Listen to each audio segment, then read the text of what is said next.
오늘은 부부주일입니다. 그래서 부부에 대해서 주로 말씀을 전하려고 합니다. 여러 부분에서 많이 이해해 주시면서 들어주시면 감사하겠습니다. 에덴 동산을 파라다이스라고 합니다. 부족할 게 아무것도 없는 그 여건과 환경이 조성된 곳이 바로 파라다이스 에덴입니다.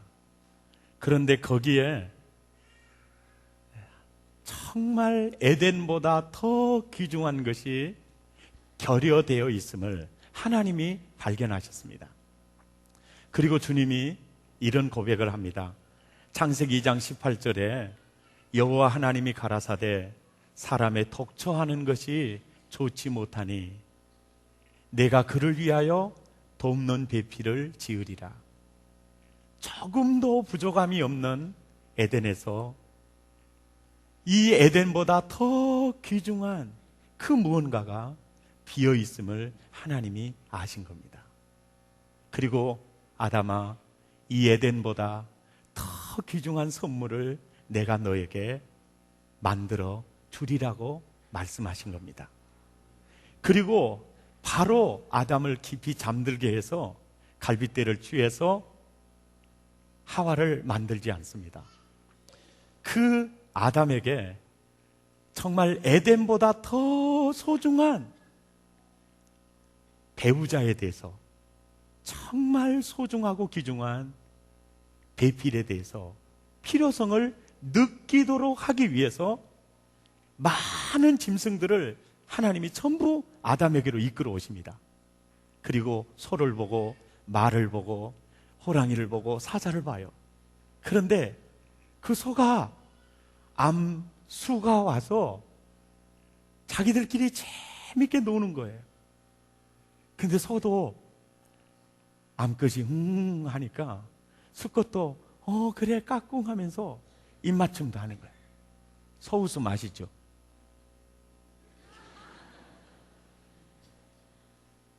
그런데 양이요, 암양, 순양이 너무 즐겁게 노는 거예요.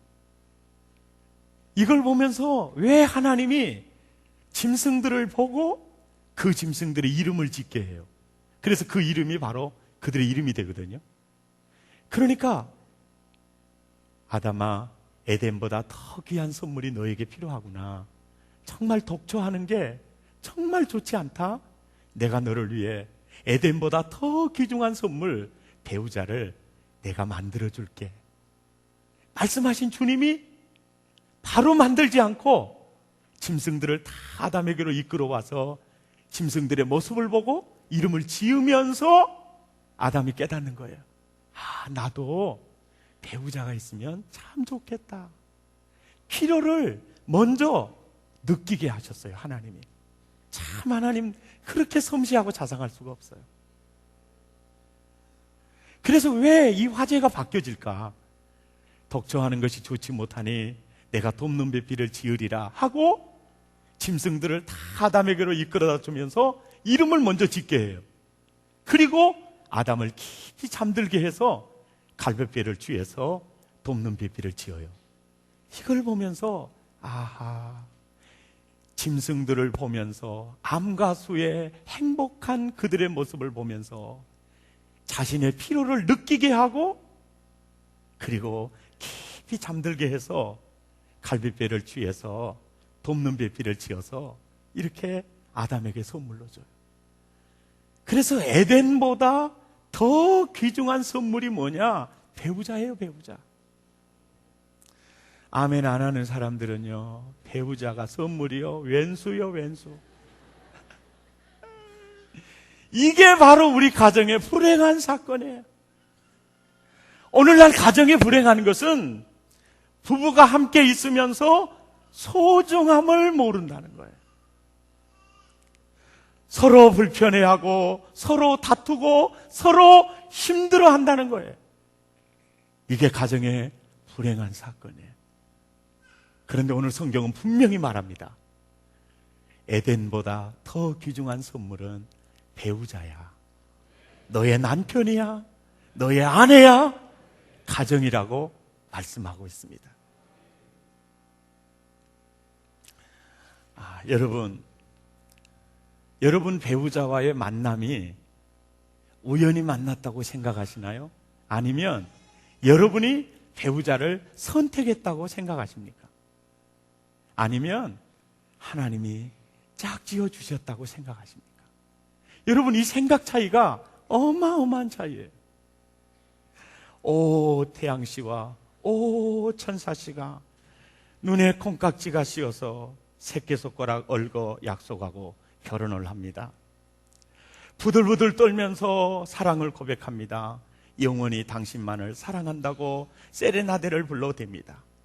그런데 결혼 서약서에 잉크가 마르기도 전에 사랑이 식고 벌써 후회가 밀려옵니다. 나도 모르게 이혼을 생각하게 됩니다. 옆 사람한테 한번 물어봐요. 혹시 당신입니까? 물어봐요. 혹시 당신입니까?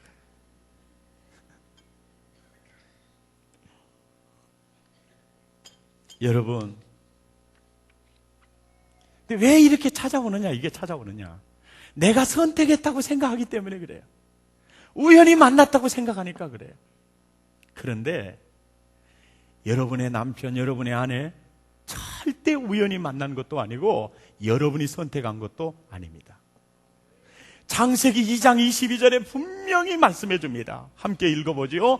여호와 하나님이 아담에게서 취하신 그 갈빗대로 여자를 만드시고 그를 아담에게로 이끌어 오시니. 노감내라고 하는 사람을 태어나게 하신 하나님이 빚으시는 이유가 백동조라는 사람의 아내가 되게 하기 위해서 조종하셔가지고 때가 되면 이끌어 오시더라는 거예요.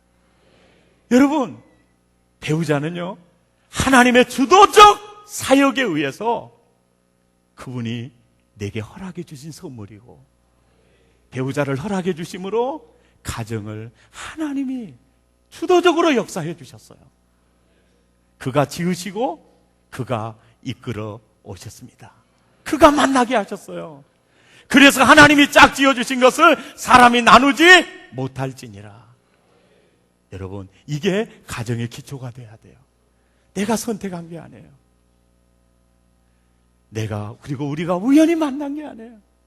그러니까 요즘 사람들이 쉽게 내가 선택했다고 생각하니까 쉽게 버리는 거예요. 포기하는 거예요. 그만두자고 하는 거예요.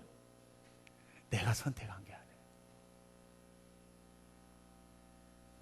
에덴보다 더 귀한 선물은 바로 배우자요, 바로 가정이에요. 바로 가정이에요. 하나님이 배우자를 선물로 허락하시고 가정을 선물로 허락해 주시고 그 가정을 정말 아름다운 가정으로, 정말 행복한 가정으로, 지옥이 아니라 천국 같은 가정으로 가꾸어가는 책임을 나와 여러분에게 부여하셨어요. 하나님은 민족마다 땅을 기업으로 줘요. 사람에게 땅을 기업으로 줘요. 그리고 아름답게 기름진 땅으로 외도처럼 가꾸어 갈 수 있는 사명을 우리에게 줘요. 그래서 어떤 분은 정말 하나님이 선물로 주신 가정을 정말 천국처럼 가꾸어 가요. 그래서 그 가문을 통해서 민족의 등불이 나타나요. 5,000명 아니라 10,000명을 먹여 살릴 수 있는 인물이 나와요. 가정이 순기능의 역할을 해요. 그런데 어떤 가정은요, 버려두는 폐논, 폐밭처럼 그저 잡초가 너무 많이 우거져 있어요. 가정도 가꾸지 않으면 그렇게 돼요. 그래서 우리가 하나님이 우리에게 에덴보다 더 귀한 선물, 배우자와 가정을 주셨는데 그 가정을 우리가 잘 가꾸어 가야 하겠습니다. 그 가정을 잘 가꾸어 가는 가장 기초가 뭐냐면요, 부부는 한 몸이라는 사실이에요. 창세기 2장 24절 우리 함께 읽지요. 이러므로 남자가 부모를 떠나 그 아내와 연합하여 둘이 한 몸을 이룰지로다. 그래서 우리는 신랑과 신부가 한 몸을 이루기 위해서는 반드시 부모를 떠나가야 돼요. 세상에 나올 때 탯줄을 자르듯이 장가가고 시집갈 때 탯줄을 잘라야 돼요. 그리고 여러분 혹시 자녀를 가지신 분이 계시다면 결혼시킴과 동시에 떠나보내야 돼요. 요즘은 시어머니보다 장모님이 더 무섭다대요. 신혼살림 잘 지내다가 남편이 폭언을 했다든지 손찌검을 했어요. 그러면 당장 전화합니다. 엄마, 세상에 저 남자가 날 때리네. 야, 내가 너 어떻게 키웠는데 세상에 걔가 폭언을 하고 무시하고 멸시하고 때려? 당장 장모 기동대가 뜬답니다. 그래가지고 그런데요. 야야, 너 이리 와. 얘가 아주 간이 부었어? 자, 데려갈까? 그런데요. 데려갈까? 그런데. 그러면 그때 장모님 잘못했습니다. 수리수리 마수리. 잘못했는데. 한 번만 더 이런 일이 있으면 데리고 가. 그래서요, 장모 앞에 사위가 떤다네요. 우리는 잘 모르잖아요. 우리는 전혀 상상도 못 해본 일들이 벌어지죠. 자, 보세요. 딸 여우고 떠나보내지 않으면 절대 그 부부 한 몸 안 돼요. 아들 여우고 떠나보내지 않으면 한 몸 안 돼요. 여러분, 자녀 낳아서 결혼시킬 때까지 잘 가르쳐 주시고요. 생활할 수 있는 여건 마련해 주고요. 거기서 정신적으로도 경제적으로도 탯줄을 잘라야 됩니다. 그리고 이제 여러분, 부부만 행복하게 잘 사시기 바랍니다. 밤에 늦게 전화 오면요, 왜 전화했냐고 그러세요. 우리 부부의 금실에 장애가 된다 그러면서, 웃긴 애가 다 있다고 그러면서 아주 냉정하게 끊으세요. 어머머, 그래? 걔가 그런 얘기했어? 여보, 나도. 그리고 달려간다. 이건 정말 바보짓거리입니다. 떠나보내야 돼요. 그래야 부부가 한 몸이 돼요. 죽든지 살든지 따라 삽시다. 죽든지 살든지, 밥을 하든지 죽을 쓰든지 둘이 알아서 해라. 아멘. 그래야 둘이 돼요. 할렐루야.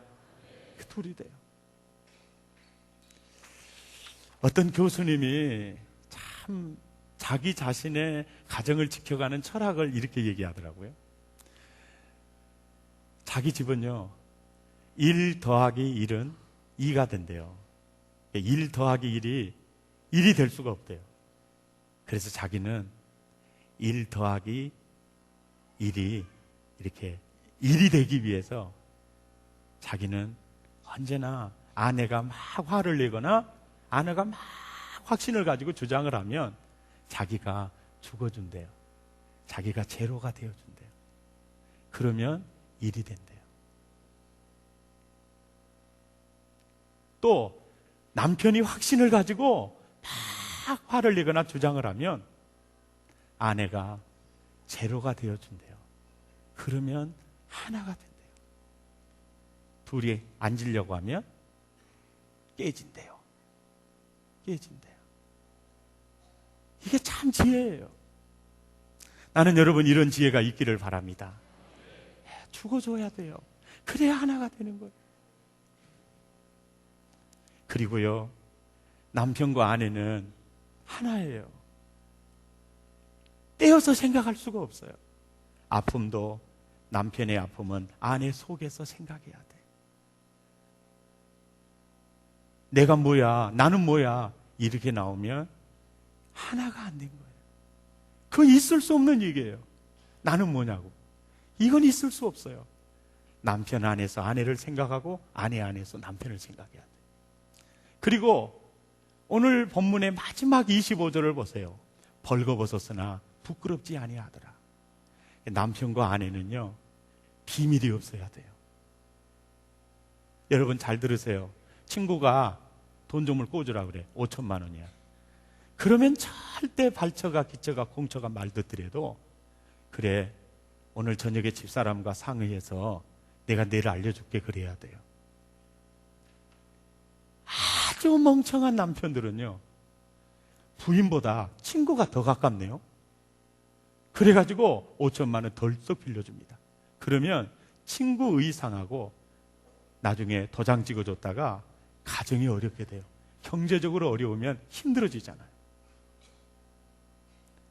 어떤 부인은요, 친구가 1억 원만 빌려달라고 하니까 자기가 없으면 놔둘 것이지 다른 사람 돈 가지고 빌려다가 또 빌려주는 거예요.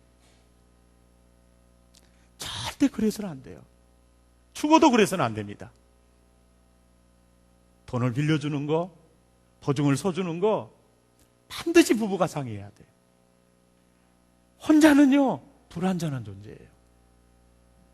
반쪽밖에 안 돼요. 그 상의해서 아니야, 그러면 집사람과 상의했는데 어려울 것 같아. 뭐요? 친구의 의리보다 부부의 의리가 더 중요해요. 이해가 됩니까? 이것이 나의 사상이 아니고 성경 사상이에요.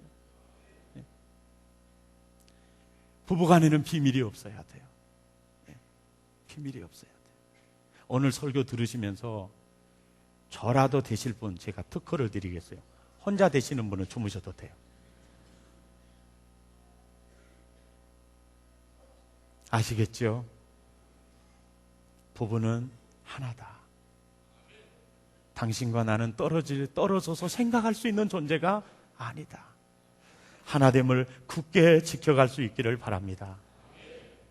그리고요, 남편과 아내는 돕는 배필의 개념이에요. 돕는 배필이라는 이 말씀 속에는 서로 같다는 거예요, 다르다는 거예요. 자, 보세요. 바늘에 돕는 배필은 뭐가 될까요? 어떻게 그렇게 잘하세요? 역시 사랑의 교회는 다 천재들만 모였어요. 자, 수저에 돕는 배필은 뭐가 될까요? 젓가락이 돼요. 같을 수가 있어요, 없어요? 같으면 의미가 없어요. 돕는 배필의 의미가 없어요. 대부분의 어떤 분들이 그래요. 목사님 도저히 못 살겠어요. 왜? 그 사람하고 맞는 게 하나도 없어요. 그러면 내가 뭐라고 하는지 아세요? 천생연분이구만.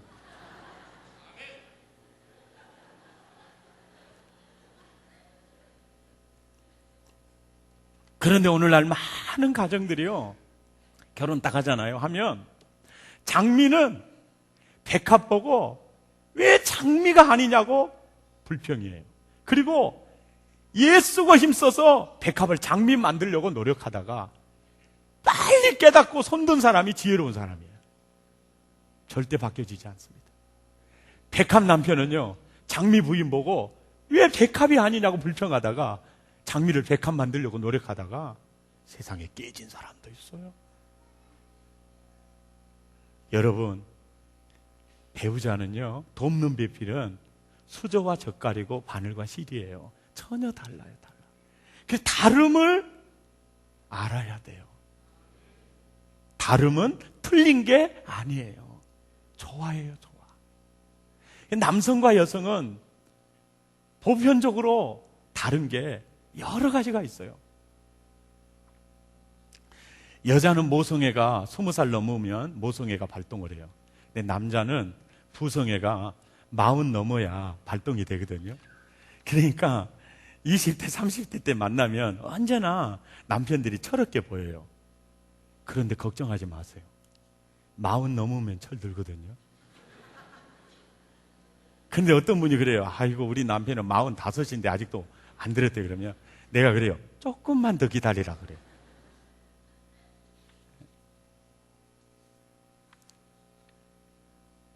그리고 남자는 목표지향적이에요. 그리고 여자는 관계지향적이에요.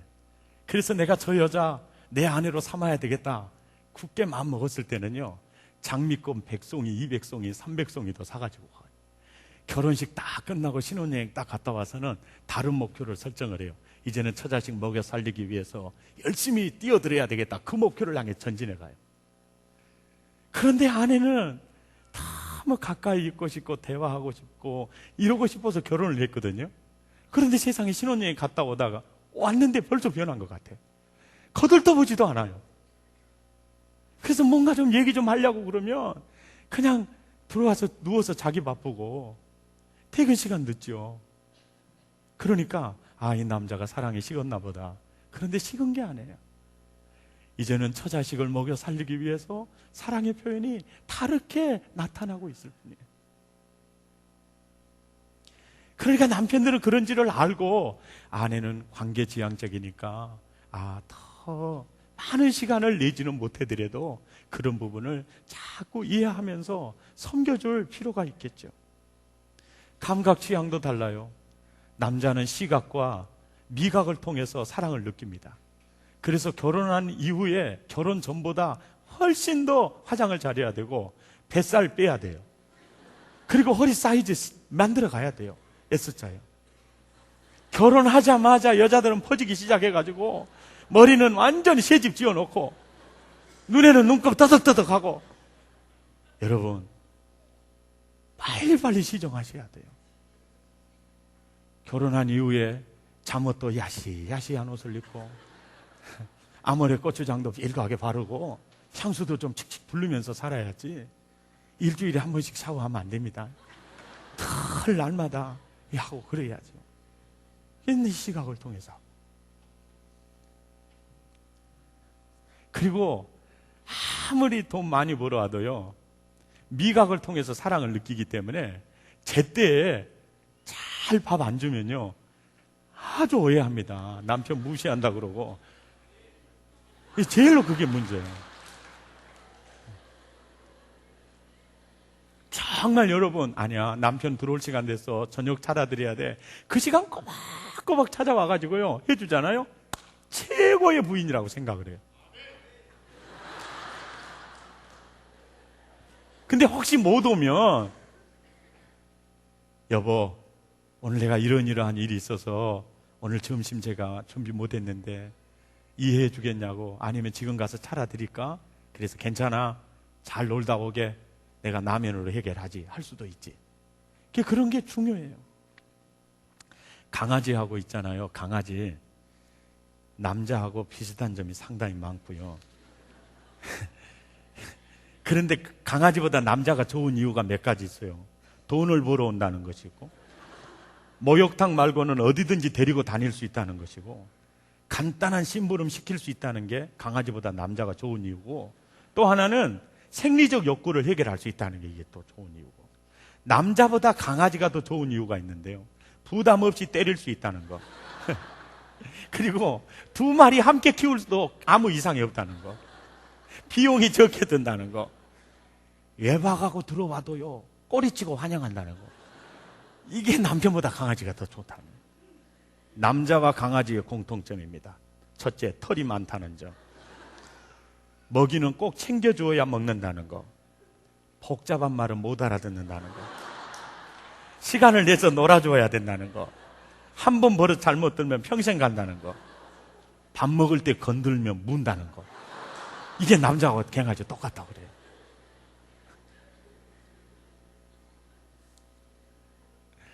여러분, 아주 복잡한 얘기는 절대 식사할 때 나누지 마십시오. 왜냐하면 소화가 안 돼, 소화가. 아시겠죠? 그리고 여자는 촉각과 청각을 통해서 사랑을 느껴요. 그러니까 막 여자가 막 화내고 그러면 논리적으로 설명할 거 필요 없어요. 왔다 미안하단께 그러고 손 한번 딱 잡고 미안해 그러면 끝나는 거예요. 그런데 이게 손 잡고 안 잡고 안수하고 안 하고가 이게 엄청나게 차이가 큽니다. 왜냐하면 그 촉각이 중요하니까. 예. 아시겠죠? 그리고 청각. 여러분 보세요. 아담이 하와한테 그러잖아요. 야, 아담이 짐승에 이릅 짓는 걸 보면 참 지혜롭고요, 부인에게 사랑을 고백하는 걸 보면 참 탁월한 남자예요. 뼈 중에 뼈요, 살 중에 살이라. 멋진 소리를 들려주잖아요. 결혼한 지 20년 됐는데 남편이 부인에게 사랑한단 말을 한 번도 안 했어요. 그래서 그 말 한번 들어보는 게 소원이라 저녁 아주 만찬을 준비하고 끝난 다음에 샤워를 싹 하고 야시야시한 옷을 입고 또 촛불을 켜놓고, 여보, 당신은 나를 사랑하지 않은 것 같아. 그런 거예요. 왜 그래? 20년 동안 당신은 나 사랑한단 말 한 번도 안 했잖아. 나는 그 소리가 그렇게 기다려지는데 한번 해봐. 그런데 20년 동안 안 한 사랑의 소리가 그냥 나오겠어요? 연습을 해야 그것도 잘 나올 텐데. 그럴 때 이 재치 있는 남편 보십시오. 여보, 그렇게 귀한 소리는 가슴에 담아두는 거야. 참 미치고 환장할 일이죠. 그래서 얼마나 재치 있습니까? 또 오늘 설교 듣고 이 말만 은혜가 돼가지고 사랑한다고 말 좀 해봐. 지난번에 목사님 설교 못 들어봤는가? 그런 소리는 가슴에 간직해야 된다 그러잖아. 따라서 합시다. 종은 울려야 종이고 사랑도 표현할 때 사랑해요. 할렐루야. 늘 촉각과 청각 만족시켜 주시기를 예수 이름으로 축원합니다. 축원합니다. 아멘. 그리고요, 남자는 존경받고 칭찬받고 격려받는 거에 그렇게 좋아하고요, 여자는 공주병 안 걸린 사람이 없어요. 귀여워해주고 아껴주고 배려해주면 그게 달라요. 아멘. 요즘 남자들이요, 얼마나 힘들고 가파른 인생 살아갑니까? 특히 맞벌이하는 부부들 서로 격려와 위로가 필요할 겁니다. 직장 때려치워버리고 싶을 때도 있고 너무나 주저앉고 싶을 때 많을 거예요. 그래도요, 저 같은 경우에는요, 누구의 격려보다 제 집사람의 격려가요 굉장히 힘이 납니다. 참 힘이 나요. 우리 집사람은 나한테 사랑한다는 말 잘 하지 않습니다. 그런 얘기는 가슴에 거의 간직해 두어야 된답니다. 그런데요, 이런 말은 굉장히 잘합니다. 당신 설교는 항상 들어도 은혜가 되잖아. 임직식 탁 마치고 순서 진행하는데 여보, 역시 당신이 따봉이었어. 근데 부인의 격려가 누구의 격려보다 가장 크거든요. 뒷집 아저씨 격려해 줄 생각할 필요 없고, 예? 인여 배우자 정말 에너지를 불어넣어 주시기를 바랍니다. 나는 세상에 다시 태어나도 당신을 만날 거야. 아멘. 해도 되고 안 해도 되고 그럴 일 없어요. 힘찬 격려를 해주세요. 따라서 합시다. 당신이 최고야. 당신이 최고야. 내가 참 눈 하나는 제대로 봤겠지. 당신 만나서. 아무리 억울해도 아멘 좀 해봐요. 할렐루야. 다 격려해주고. 아멘. 그리고 대화하는 법도 많이 다르잖아요. 남자들은 결론형, 축소형이고 여자들은 확대형, 진술형이잖아요. 남자들은 뭐 말하면 아이 결론부터 말해 이렇게 되죠. 근데 그때 상당히 무시감을 느끼거든요.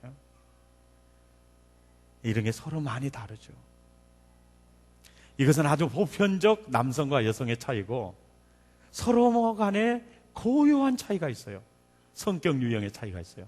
주도형과 안정형이 만날 수 있어요. 감화형과 신중형이 만날 수 있어요. 스타일도 일중심, 비체계적이 체계적, 사람 중심으로 만날 수 있어요. 또 가정 문화가 서로 달라요. 그래서 화성에서 오고 금성에서 온 거예요. 그래서 우리는 다른 점이 너무 많아요. 다른 점은 틀린 게 아니에요. 내 기준으로 맞추려고 하면 힘들어져요. 내가 힘들어요. 서로 장점을 세워주고 아멘, 서로 세워가는 거예요. 제가 마지막으로 하나만 더 말씀드릴게요. 아내는 남편에게 복종하라고 말씀합니다. 에베소서 5장 24절입니다. 같이 읽죠. 그러나 교회가 그리스도에게 하듯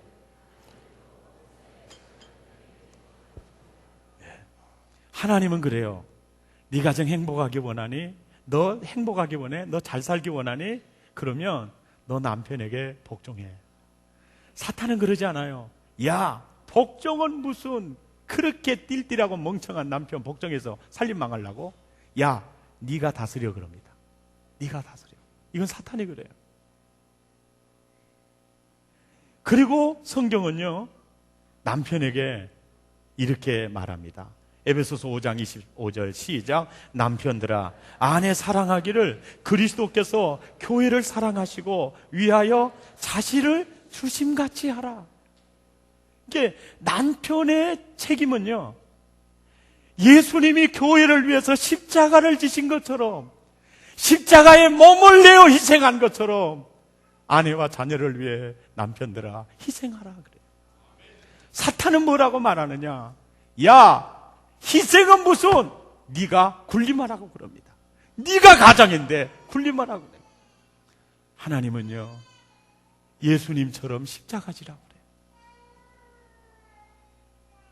그래요. 나는 여러분, 성령의 음성을, 하나님의 음성을 따라서 여러분의 가정에 생활을 하는 거, 부부 생활하는 거하고 사탄의 음성을 따라서 부부 생활하는 거 차이가 어마어마하게 달라져요. 첫째보다는 둘째들이 도전적이고 반항적이에요.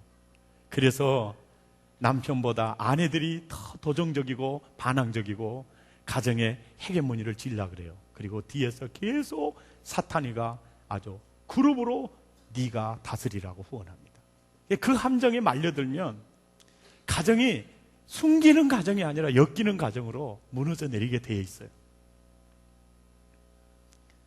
그리고 사탄은 남편들에게 군림하라고 그러지 희생하라고 그러지 않습니다. 정말 아내를 위해서 네가 십자가 지라고 하지 않아요. 근데 주님은 십자가 지라고 그래요. 여러분, 복종하라고 하니까 힘이 없어서 복종하라는 게 아니에요. 이게요, 가정을 멋지게 세워가고 남편을 멋지게 세워가고 자신이 행복할 수 있는 유일한 길이에요. 보세요. 아내가 남편에게 복종합니다. 그러면 그 가정의 모든 책임을 누가 지는 거예요?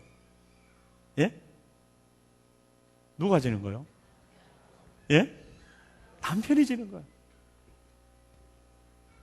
그러니까 남편에게 복종하면 할수록 남편의 마음속에 사명감이 계속 책임감이 불어넣어져요. 이 가정의 책임은 내가 져야 한다. 할렐루야. 내가 져야 한다. 그래서 맹종하라는 얘기가 아니에요.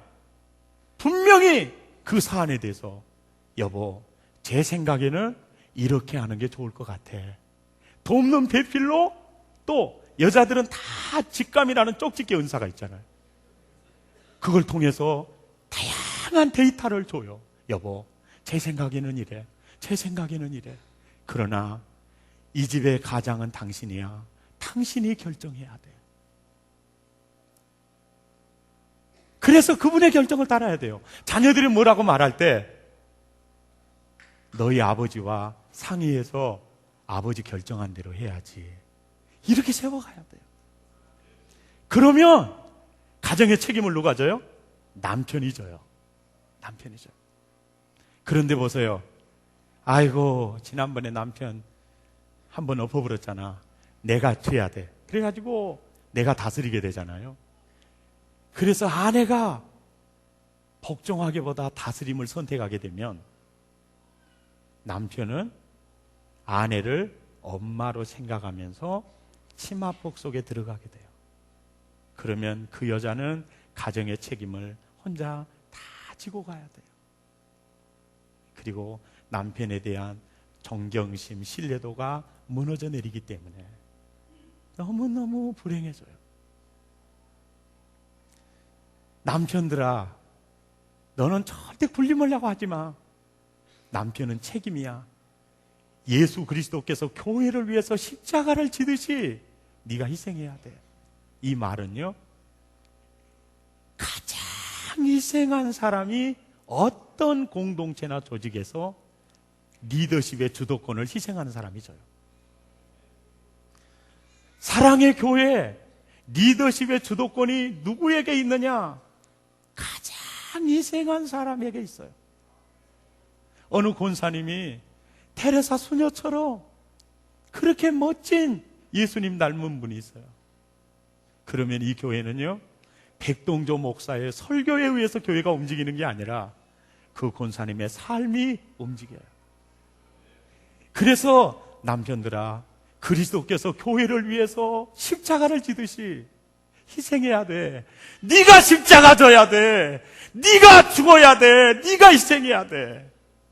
십자가를 지고라도 네가 네 가정을 일으켜 가야 돼.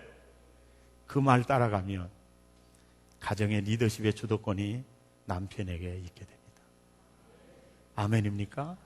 굉장히 깊은 내용이 여기에 담겨져 있어요. 오늘날 가정이요, 부서지고 깨지고 병들고 이유가 어디 있어요? 전부 사탄의 싱을 받아들여요. 아내들이요, 네가 다스려. 남편들이요, 불림에 일어나요. 남편의 십자가 지신 희생과 아내의 복종이 가장 멋진 가정을 세워갈 줄 믿습니다. 할렐루야, 아멘. 그래서 아무쪼록 가장 아름답고 건강한 가정 세워가시기를 바랍니다. 우리는 우연히 만난 존재가 아닙니다. 하나님이 나를 위해서, 아담을 위해 하와를 빚으신 주님이 나를 위해서 여러분의 배우자를 빚어주셨습니다. 그리고 이끌어 오셨습니다. 그분이 내 가정을 세워주셨습니다. 우리는 둘이 아니라 한 몸입니다. 한 몸입니다. 그리고 우리는 돕는 배필입니다. 서로 다름이 있습니다. 언제나 바늘과 실이고 숟가락과 젓가락입니다. 그러니까 장미 남편이 백합 안 해보고 백합을 장미 만들려고 하면 결혼 실패할 수밖에 없어요. 서로의 아름다움이 더 멋지게 드러날 수 있도록 돕는 배필이 되어주시기를 바랍니다. 그리고 여러분, 세상은 변해도 하나님이 가정을 창조하셨고 가정을 설계하셨고 행복한 가정을 디자인하신 원칙 중심으로 여러분의 가정을 세워가시기를 바랍니다.